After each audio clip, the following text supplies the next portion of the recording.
ராம் ராம். வாழ்க வளமுடன். Voice of காஞ்சி நேயர் அனைவருக்கும் இனிய மாலை வணக்கம். பாகவத கதைகளில் செல்வத்திற்காக ஒருபோதும் ஈடுபடாத மன்னனுடைய வாழ்க்கை எப்படி அதில் சொல்லப்பட்டிருக்கு. ஒரு ரந்திதேவன்கிற மன்னன் மற்ற ஆட்சியாளர்களைப் போல அல்லாமல் ஒரு தனித்துவமாக ஸ்பெஷலாக இருந்தான். பதவியால் ஒரு மன்னனாக இருந்த போதிலும் அவன் ஒரு முனிவரோட உள்ளத்தோட வாழ்ந்து வரான். அவன் செல்வம் சம்பாதிக்கவோ பதவிக்காகவோ எல்லாத்தையும் நாம் பதுக்கி வைக்கிறோமே அந்த மாதிரி இல்லாமல் தெய்வ அருளால் கிடைச்சதெல்லாம் நன்றியோட எனக்கு பகவான் கொடுத்தது அப்படின்னு அதை ஏற்றுண்டு அதை மற்றவர்களோட நலனுக்காக மட்டுமே பயன்படுத்தினான். விருந்தினர்கள் வந்தபோது தனக்காக எதையும் வைத்துக்காம தன்னிடம் இருந்த அனைத்தையும் அவளுக்கெல்லாம் கொடுத்து மகிழறான். இதனால் அவரும் அவரோட குடும்பத்தினரும் அடிக்கடியாக பசி தாகத்தால் அவதிப்படுறான். இருந்தாலும் அவன் நிதானம் தவறலை.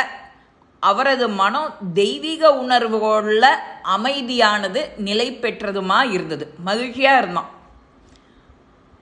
முதல்ல ஒரு ரந்திதேவர் மன்னனை 48 நாட்கள் விரதம் இருந்தான். பசியால் அவன் தளர்ந்திருந்தாலும் அவன் குடும்பத்தினர் விரதத்தை முடிக்கவிருந்த பொழுது பாலும் நெய்யும் கலந்து ஒரு சிறிய எளிய உணவு தயார் செய்யப்பட்டிருந்தது. அவர் முன்னாடி கொண்டு வச்சிருக்கா. அவர் உண்ண தயாரான நிலையில் ஒரு விருந்தினர் வந்துட்டார். அந்த பரம இறைவனோட வெளிப்பாடாக கருதிய அந்த ரந்திதேவன் உடனடியாக அவரை கைகூப்பி வரவேற்று அந்த உணவில் ஒரு பகுதியை அவருக்கு கொடுக்குறான். அவரும் அந்த பிராமணரும் சாப்பிட்டுட்டு புறப்பட்டுட்டார்.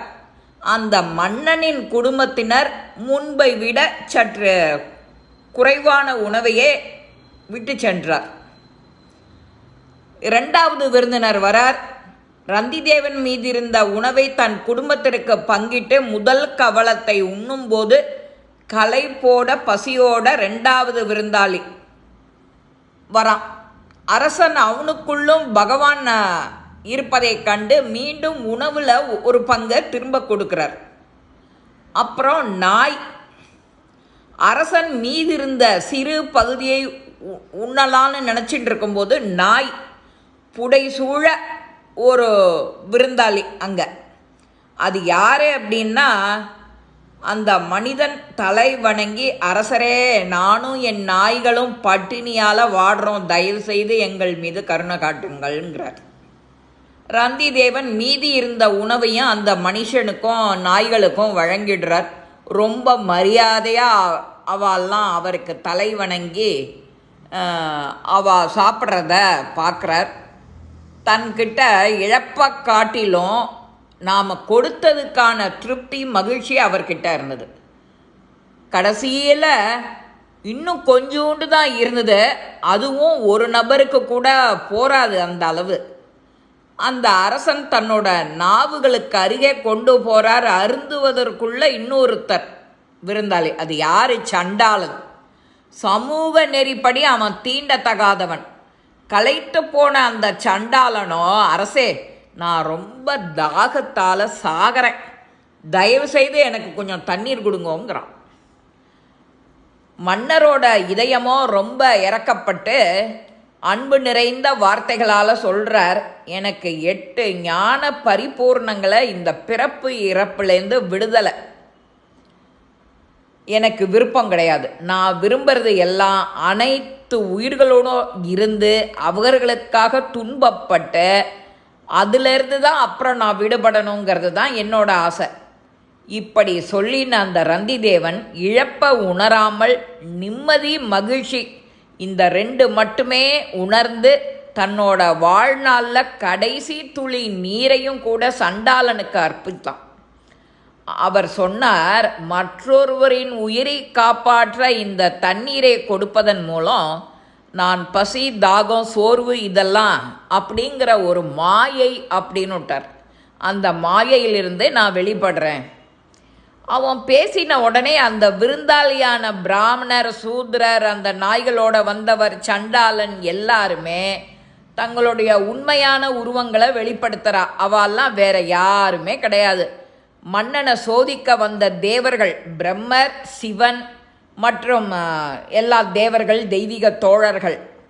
அவர்களுக்கு முன்பாக தலை வணங்கி ரந்தி தேவன் மரியாதை செலுத்துகிறான். ஆனால் எந்த வார்த்தையும் கேட்கல.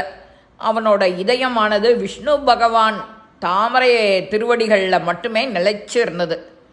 அவனது களப்பற்ற பக்தியை கண்ட தேவர்கள் அவருடைய கருணையை, எல்லா விதமான தவங்களையும் ஞானத்தையும் மிஞ்சி விட்டது அப்படின்னு சொல்லி ஆசீர்வாதம் பண்ணுறா எல்லாரும். ஒரு தூய இதயத்தின் மகிமை இப்படி தான் இருக்கணும். நாம் எதற்கும் அடிமை கிடையாது.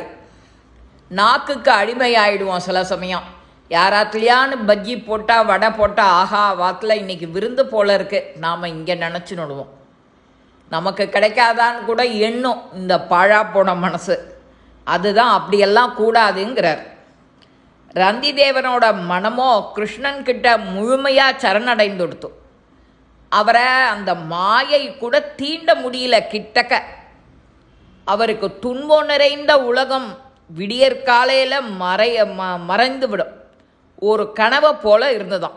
அவருடைய உதாரணம் என்னன்னா, பரம பகவானான நாராயணன் கிட்ட மட்டும்தான் முழுமையாக அர்ப்பணிக்கணும் அப்படின்னு அவருடைய எண்ணம் மேலே மேலே